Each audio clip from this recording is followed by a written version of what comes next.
All right, hello, Carolina Preps fans. Here with Hoggard head football coach Craig Underwood. Coach, spring football is upon us. It's starting to get warm outside, especially probably in your neck of the woods down there in Wilmington. The weather's starting to get good, and probably starting to get that itch to get outside and throw some footballs around.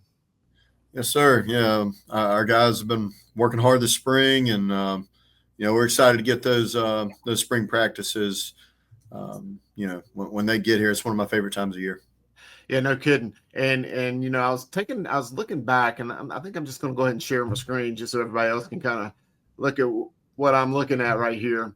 I was looking back at the Hoggard football seasons past couple years here at the Carolina Preps team pages, and man, you guys have really turned it on late. 12 wins, 14, 9, 11. I was just looking at it. You already up to 102 wins. You're only like 60, 62 wins away from Coach Braswell at Hoggard. And to me, it seems like just yesterday that you were just taking over at that program. The next thing I know, you got 100 wins. You've done a heck of a job down there, Coach.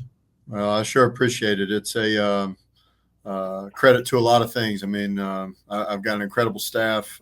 Those guys, Joe Welliver, Adam Prezitza, those guys have been with me since I started.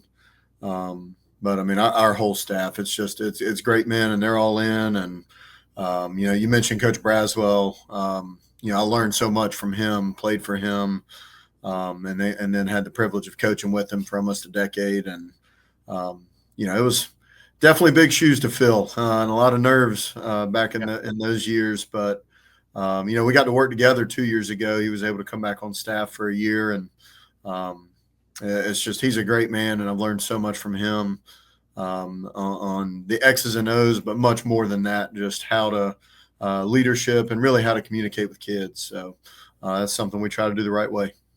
Yeah, that's definitely, I think, the key. And a lot of people, misnomers out there think that it's just X's and O's and football acumen that's important. It doesn't matter what you know as a head coach. If you can't translate that knowledge to a kid in a way that he can understand it, it probably doesn't matter what you know X and O wise. 100%. I think communication is the biggest skill in coaching.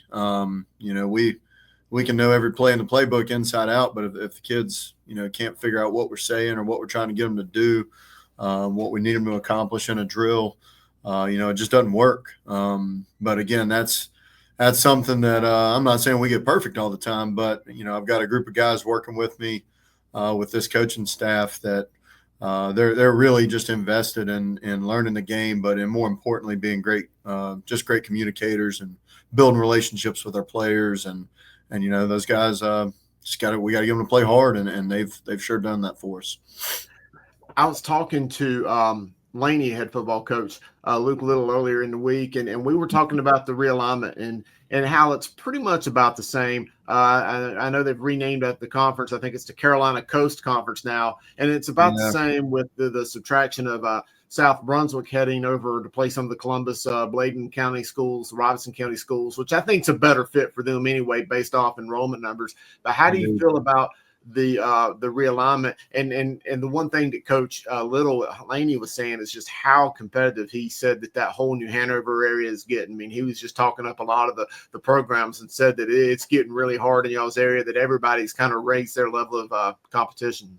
Yeah. I mean, I think there's some really good football in Eastern North Carolina, and it's always going to be the MEC to me. It's going to take me a while to figure out that we're no longer the Mid-Eastern Conference, but no, I'm excited about. I do think it's a great fit for South Brunswick.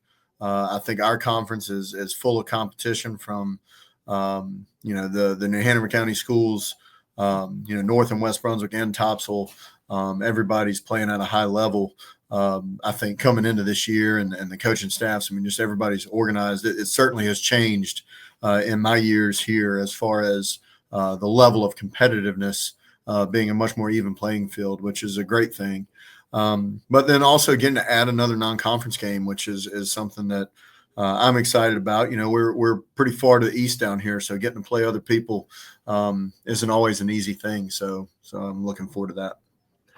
And speaking of your non-conference, and I have not seen your schedule for this year, but I know you had played Cleveland first game of the season past couple years, and then also a few times in the playoffs as well. That seems to be like a little bit of a budding rivalry you guys have with Coach Scott Riley and that program. I mean, in my opinion, though, y'all are two of the powers in the East. I know we've got some other teams in the Raleigh area, Rollsville, and some of those other guys, but you guys have really elevated and I feel like have developed some natural playoff rivalries. Plus, you picked some of them up in the non-conference. The last 2 years we played that game one, Coach Riley and I both looked at each other before and after the game and said, man, that felt like a third and fourth round playoff game in week one. And I just think that makes you better. I really do. So that's been a special game. We were Scotland County before that and Coach Bailey.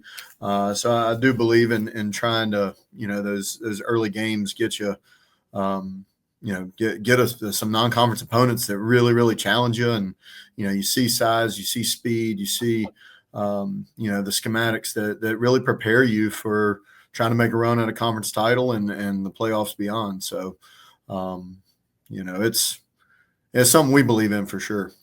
Sure. Spring football is upon us. I know you guys have had just unbelievable success in the regular season. I know you've had a good group of some young guys come up as well. Who are some of those young football players that maybe aren't quite household names in the New Hanover County region area down there and hasn't really emerged on varsity yet, but maybe finally at a point where they can kind of make a name for themselves on Friday nights? We've got a few guys on each side of the ball that I think are going to, really have breakout years in leadership and in execution on the field.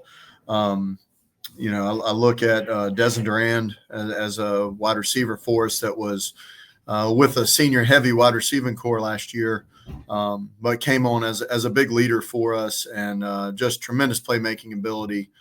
So he's certainly going to be a weapon in our offense.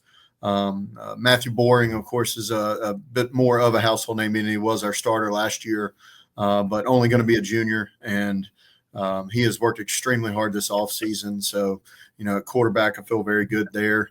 We have an offensive line that's really coming along that's going to have great size to it. So that's exciting. Weston Chalk, though, is probably the other name offensively that I'll mention.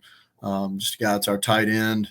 He was a starter for us last year, really versatile, but again, a kid that's just worked to really try to master that position, and I'm excited for his senior year.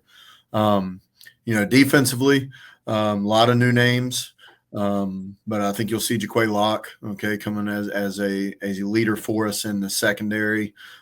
He made some big plays last year, but really seeing him to step in. We had Kamar Fulton that was the player of the year that graduated out of that secondary. So he's got to step up and really be big for us. And I think he's excited about that opportunity. Inside linebacker, we got two seniors, Hudson Caudell and Josh Tinglestead, both saw some playing time last year, but we're looking at to be really the leaders of that group. We've got a sophomore in Graham McNeely and a rising junior in JP Myers that both those guys I think are great football players and they're going to contribute big as young guys.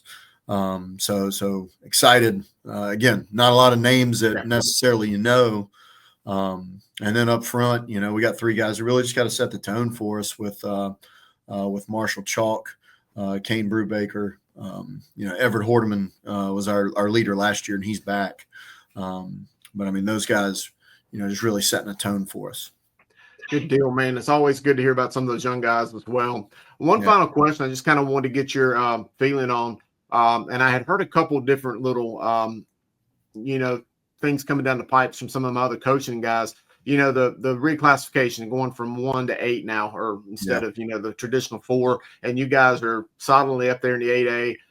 And 2, I had seen an email that had come down, the North Carolina High School Athletic Association potentially going to back to the max preps ratings for playoffs instead of the RPI. How do you feel about that? I like the RPI system. I personally feel like it has been effective. We just got the High School Athletic Association vote on it the other day, so I do think it works. I think the most challenging piece with this, I think going to 8 classifications is good. I think it's needed when you look at comparing how many schools we have to the states that surround us. But like everything, when you have a change like this, you're going to have challenges and you're going to have some growing pains. So I think, one of the big ones is just conference championship. Are those automatic bids or not? When you're looking at so many split conferences, Yeah. if you're one or only two teams out of a classification in that conference out of a classification, do you get an automatic bid? I mean, how does this, how does all that shake out? I'm a trusted process guy. So, tell us who to play and let's go play. Absolutely. But, I'm sure they're going to get it right, but there's going to be some growing pains with it. And, we all just got to be ready to adjust. Yeah, I agree to both of them. They will get it right, but I think there will be some growing pains, and this is going to definitely be one of those transition years. But you always adjust and adapt and move on. That's it. You got to go. Absolutely. Coach them up and go win games. Yeah. Well, Coach Underwood, I appreciate you getting on here with me. It's always good to see you first and foremost, and to talk football and catch up on the pulse of your program, and as we move into the spring. But I appreciate you, sir. Man, thank you, and I appreciate all you do to cover just high school football in the Carolinas. It's really a great thing. So thank you, sir. Thank you, Coach. Appreciate you.